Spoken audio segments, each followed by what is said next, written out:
Isang S-rank gate ang lumitaw sa Japan at hindi nila ito kayang pigilan. Tinipon na ang lahat ng pinakamalalakas na guild at iisa lang ang ibig sabihin nito. May paparating na malaking sakuna. Habang nag-uusap ang ilan, sinabi ng isa na, tingnan mo dun oh. Hindi ba yun si Vice Master Sugimoto ng Draw Sword Guild? May mga S-rank hunters pa sila mula sa main force ha. Hoy, tanga ka ba? Hindi na siya si Vice Master. Guild Master na siya ngayon. Hindi mo ba alam, itong S-rank hunters ang nawala sa kanila. Kabilang si Goto Ryuji nung Jeju Island Raid. Sabi pa nga si Association President Matsumoto, malapit na raw mamatay. Dati hawak nila halos lahat ng S-rank hunters. Kaya ngayon medyo nakakatuwang makita na sila naman yung nahihirapan. Tapos na ang araw ng Draw Sword Guild.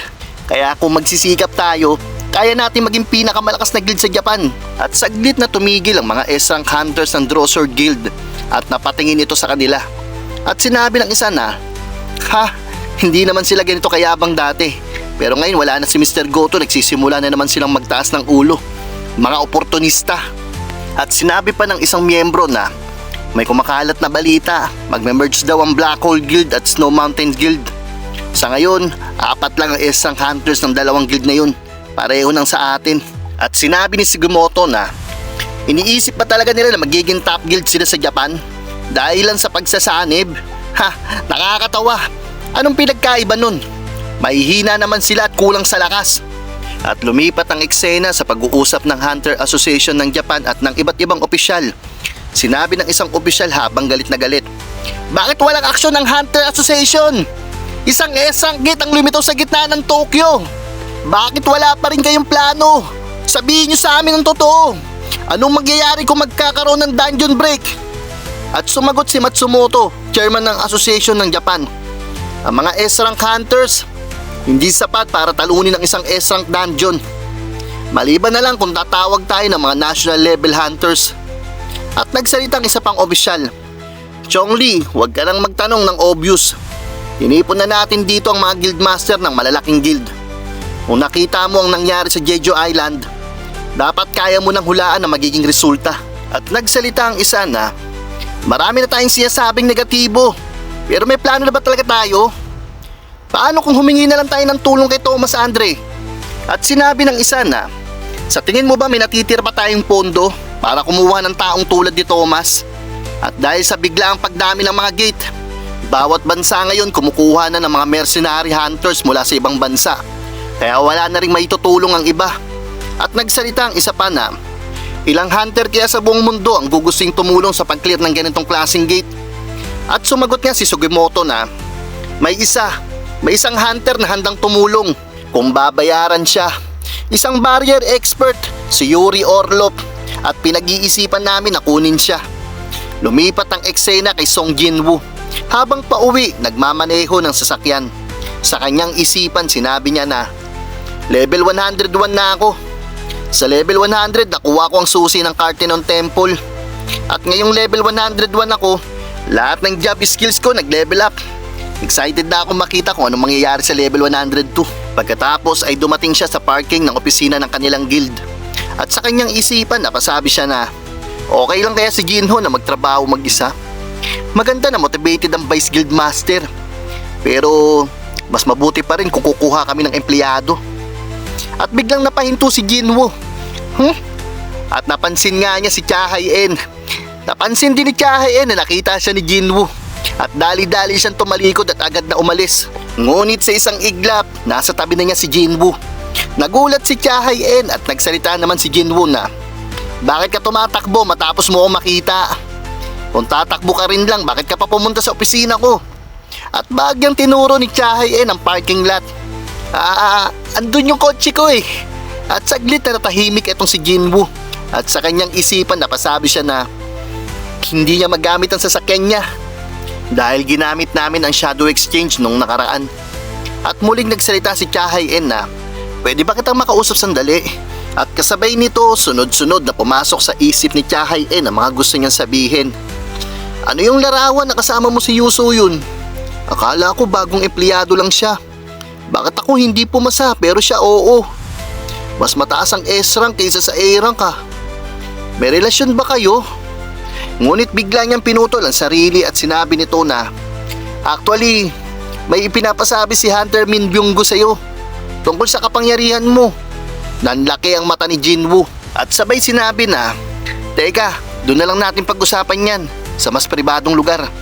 Lumipat ang eksena sa loob ng opisina ni Jinwoo at napasabi si Cha Hae-in na walang tao at sumagot naman si Jinwoo na nagpaiwan ang Vice Guildmaster sa site. Sa isip ni Cha Hae-in napasabi siya na kung ganun, kami lang dalawa ni Song Jinwoo. At nagsalita si Jinwoo na paanong nangyari yun? Paanong nag-iwan ng mensahe si Hunter Byung-gu sa iyo tungkol sa akin? At nagsimulang magkwento si Cha Hae-in. Nung araw na yun, may narinig akong boses. Sabihin mo kay Hunter Song Jinwoo, kailangan niya mag-iingat sa sarili niyang kapangyarihan. May umila sa akin palabas mula sa walang katapusang kadiliman. Pero hindi ako ang bumalik.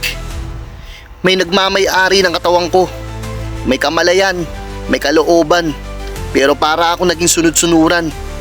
Isang nilalang na umiiral lang para maglingkod sa kanya. At ang mas nakakatakot, masaya ako at gusto ko siyang paglingkuran. Napatanong si Cha Hae-in noon kay Byung-gu na anong ibig sabihin nito? At sumagot si Byung-gu na napakalakas ng kapangyarihan niya at nakakatakot. Kailangan niyang malaman yun. Tandaan mo, ang tunay na hukbo ni Song Jinwoo, ang tunay niyang hukbo ay... At lumipat ang eksena kay Song Jinwoo. Habang kasama ni Jinwoo si Jinho sa isang dungeon, sa isip ni Jinwoo napasabi siya na totoo bang sinabi ni Cha Hae-in? Totoo man o hindi, kailangan kong malaman ang pinagmulan ng kapangyarihan ko. Mas mahalaga ito kaysa sa pagpapalakas ko. At nagsalita si Jinho na naalala ko tuloy nung magkasama tayong pumasok sa sirang dungeon, kuya. At sumagot si Jinwoo na tapusin mo muna ang pagkain mo bago ako magsalita. At sinabi naman ni Jinho na, "Kuya, hindi ba kayang gumalaw mag-isa ng mga samon mo? Kung ganun, bakit hindi na lang silang magtrabaho habang kumakain tayo o kapag hindi tayo gumagalaw?" At sumagot naman si Jinwoo na hindi pwede yun. At sa kanyang isipan napasabi siya na bukod pa dun, nababawasan ang experience ko habang mas lumalayo sila. At sabay sinabi niya kay Jinho na hindi ko rin masisiguro kung anong gagawin ng mga kamote na to kapag wala ako. At ipinakita na naman ang isang langgam na shadow, kinakain ng mga bangkay ng halimaw. At nagtanong si Jinho na, "Kuya, nga pala, okay lang bang kapatid mo matapos yung nangyari sa kanya?" At sumagot si Jinwoo na, "Sabi nila, kailangan muna niyang magpahinga. May iniwan akong pinakamapagkakatiwalaang bantay sa tabi niya, kaya hindi ako nag-aalala sa kaligtasan niya." At napasabi siya sa kanyang isipan na ngayong nabanggit niya, dapat ko bang silipin sila? At agad naman niyang sinuri kung anong ginagawa ng mga ito. Gamit ang Shadow Storage Skill Level 2. Ang kakayahan nito na ibabahagi niya ang pandaman ng mga napiling Shadow Soldiers. At sa isang iglap sinilip ni Jinwoo kung ano ang ginagawa ni Jin-ah. At biglang may bumungad ng ganito, "Aking hari! Nakalaan kayo maging isang dakilang hari! Bakit kayo kumikilos ng ganito?" Ipinakita si Beru, may hawak na remote control, nanonood ng TV drama. Sa kabilang banda, si Jin-ah, mahimbing na natutulog. Napasabi si Jinwoo na lang na mukhang mahimbing ang tulog ni Jin-ah. At mukhang kung ano-anong pinapanood ni Beru. Iyon ba ang hilig niyang palabas? At napasabi pa si Jinwoo na yung iba kaya anong ginagawa? At sinilip nga din niya ang kanyang ina habang namimilito at namamalengke. At ganun nga rin itong sila Hunter Baek-gyun-ho at sila Choi Jong-in kung anong mga ginagawa nila. At sa isang iglap, may ibang eksenang bumungad. Nakita niya si Cha Hae-in naliligo sa banyo. At napatigil si Jinwoo, namula, nahiya, at agad niyang inalis ang kanyang tingin. At biglang napasabi na lang si Jinho na, "Kuya, nakatulog ka ba?" At sumagot naman si Jinwoo na, "Hindi." At sa kanyang isipan, napasabi na lang siya na, mas mabuting humingi na lang ako ng tawad sa susunod. Kailangan ko ba siyang ilibre ng pagkain? At biglang nagsalita si Jinho na, "Kuya, narinig mo ba? Yung S-rank gate dun sa Shinjuku, Japan. 3 araw na lang bago mag-dungeon break. Nagtitipon na sila ng mga hunter mula sa iba't ibang lugar. Hindi ka ba nila kinontak, kuya?" At sa isip ni Jinwoo, napasabi siya na, matagal na ba mula nung lumitaw yun? At sumagot naman si Jinwoo na kinontak nila ako. Pero may mas mahalaga akong aasikasuhin kaya pinag-iisipan ko pa. Ipinakita hawak niya ang susi ng Cartenon Temple at sa isip niya napasabi siya na imbitasyon mula sa system. Anong sagot ang makukuha ko dito? Ano ka ba talaga? Hindi ba pwedeng sabihin mo na lang ngayon? Sige, isa pang araw, malalaman ko rin ang katotohanan. At ikaw, kung tapos ka ng kumain, tara na, may trabaho pa tayo. Lumipat ang eksena.